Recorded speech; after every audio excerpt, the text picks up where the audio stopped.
ടോയ്ച്ചേട്ടൻ കൊടുത്തില്ലേ കേക്ക്?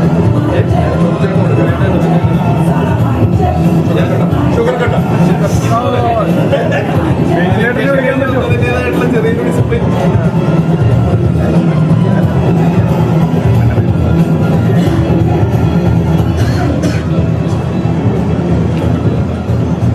ടോവിനോ തോമസ്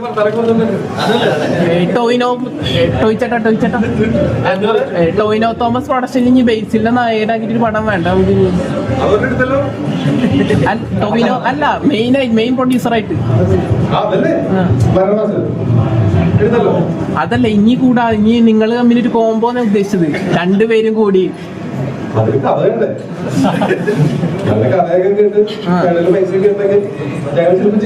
ഒരു comedy combo അങ്ങ് പ്രതീക്ഷിക്കും. വില്ലനല്ല നായകനല്ല, രണ്ടാളും കൂടി.